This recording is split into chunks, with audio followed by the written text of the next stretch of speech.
Ouais. Oui. Alors, on va terminer avec un petit mot sur les lymphomes. Étant donné que les lymphomes sont fréquents, on en a parlé, je vous en ai déjà parlé. Donc, c'est là qu'il faut que vous compreniez cette pathologie-là qui est différente. Alors, on sort maintenant parce que là, on a vu avec les mélanomes, les carcinomes, c'est des traitements à part, c'est des entités à part. Et là, les lymphomes constituent autre chose. Alors, les lymphomes, vous savez on peut les avoir à tous les niveaux. Et puis, les lymphomes cutanés sont assez fréquents. Donc, il ne faut pas les méconnaître. Alors, ils sont différents des autres lymphomes. Ils sont à point de départ cutané. Ça n'est pas une métastase d'un autre type donc, de lymphome, parce que les plus fréquents, ça va être les lymphomes bien sûr hématologiques. Hein. Alors, et puis, secondairement, on peut avoir pour les autres lymphomes, bien sûr, une localisation cutanée métastatique. Alors, vous avez deux types de lymphomes, vous avez les B et les T. En matière de malignité, on va voir avec la classification, il y a plusieurs types de lymphomes.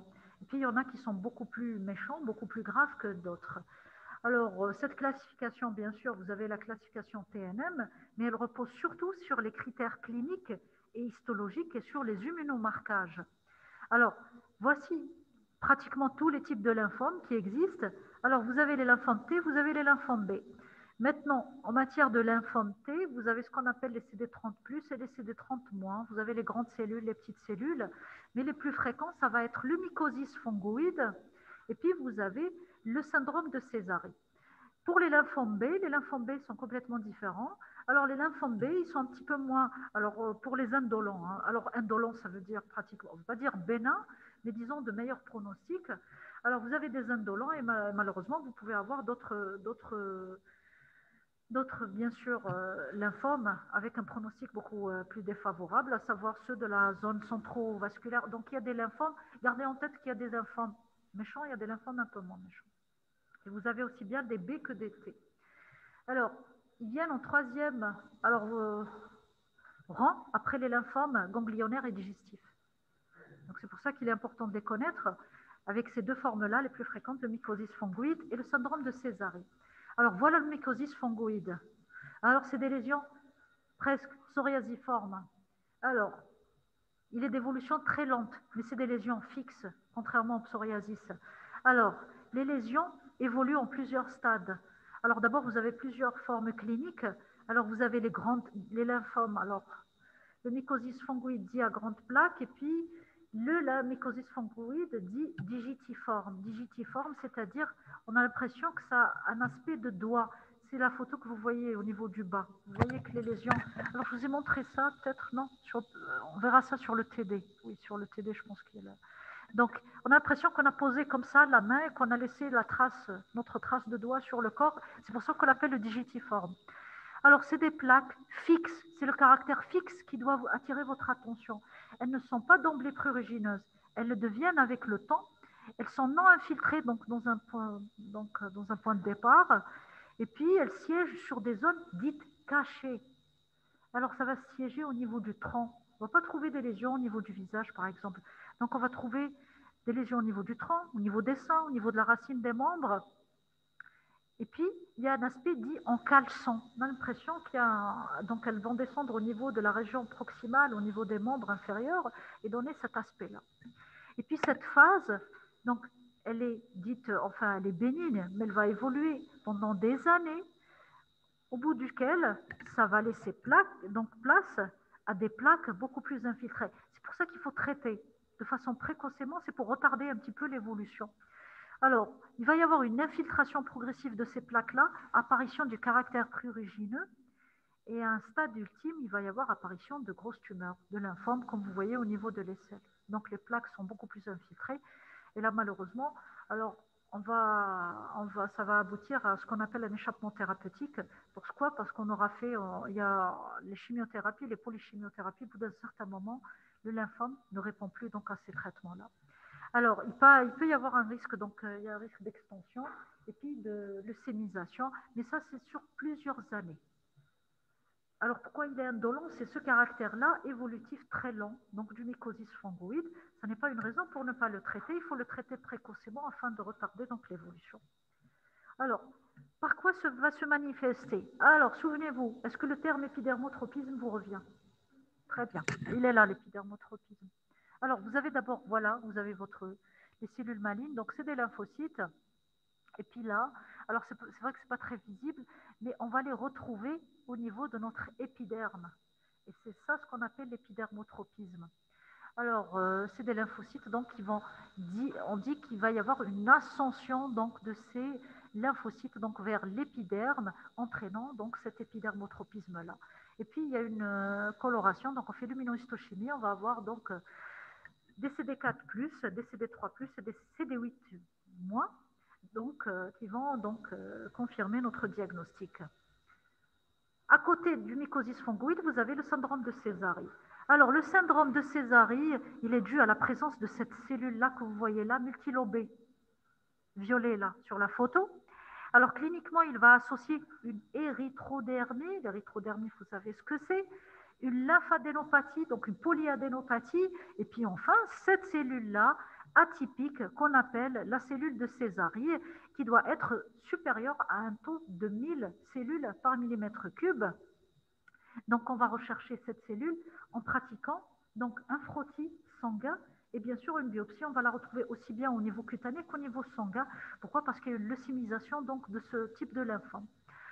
Alors, on peut retrouver également une kératodermie palmoplantaire, des anomalies inguinales, un ectropion. L'ectropion, vous savez ce que c'est ou pas? C'est l'éversion de la paupière, donc qui va s'inverser. Et puis, vous avez des adénopathies qui sont pathologiques.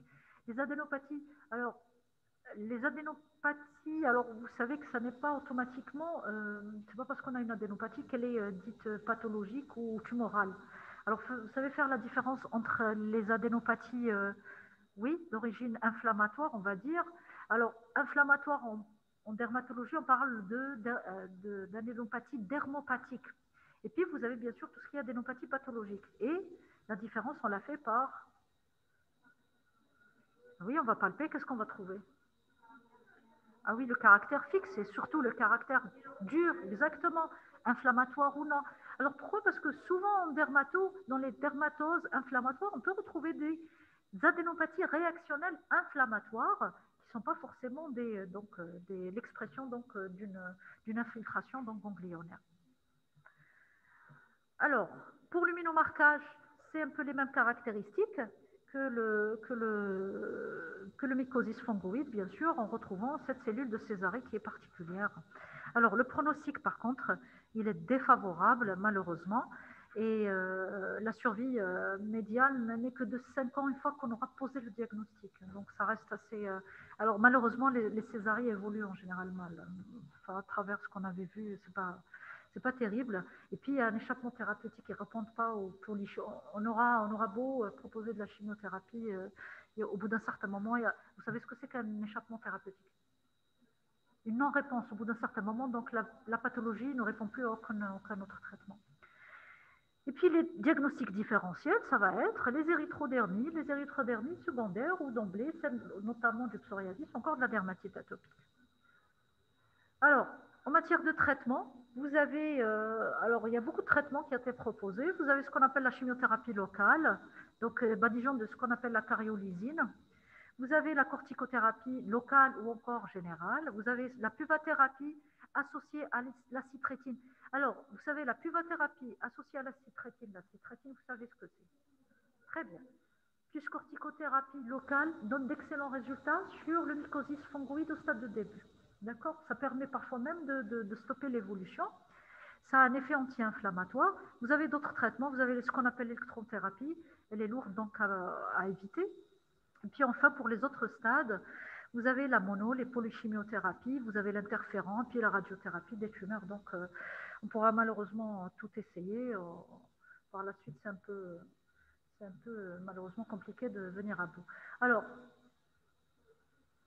les autres lymphomes, alors vous avez vu à travers la classification, il y a beaucoup de lymphomes. Hein. Donc ça, c'est les plus fréquents. Alors, il faut les connaître, mais bon. Donc, vous avez d'autres types de lymphomes qui sont, comme je vous disais tout à l'heure, en général les CD30, donc c'est des immunomarquages, les CD30+, ont meilleur pronostic que les CD30-. c'est à luminohistochimie.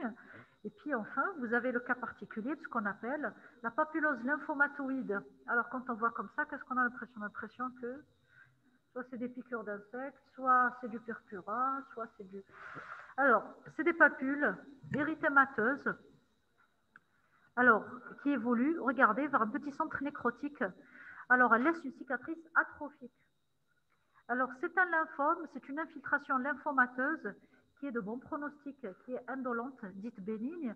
Le seul problème, c'est que souvent, elle peut s'associer soit à un autre, ou elle peut faire le lit par la suite, ou peut se développer par la suite un mycosis fongoïde ou carrément un lymphome ganglionnaire.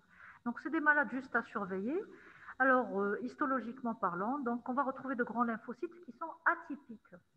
Atypiques, avec au luminomarquage, on va retrouver des CD4+, et des CD30+. Donc ça, c'est la papulose. Et puis enfin, vous avez ce qu'on appelle les pseudolymphomes. Alors, si on dit pseudo, ça veut dire que c'est improprement appelé un lymphome. Donc, c'est des infiltrations inflammatoires, c'est des hyperplasies. Alors, c'est des espèces de réactions inflammatoires. On va retrouver des lymphocytes et qui sont d'évolution bénigne et qui font suite parfois soit à des... On peut retrouver ça suite au vaccin, on peut retrouver ça suite aux piqûres de tiques, on peut retrouver ça suite donc à un traumatisme. Donc c'est un petit peu je ne veux pas dire que c'est une cicatrice hypertrophique, mais c'est une réaction lymphocytaire, donc un petit peu exagérée, mais qui va, le problème, c'est pas ça, c'est qu'elle va mimer un lymphome T ou B. Et bien sûr, ce n'est pas l'histologie qui va nous permettre de faire le diagnostic, c'est l'immunomarquage qui va nous permettre de faire la part des choses. Là, c'est juste entre parenthèses. Donc, pour les lymphomes, comme ça, vous aurez... on aura fait un petit peu... Mais on a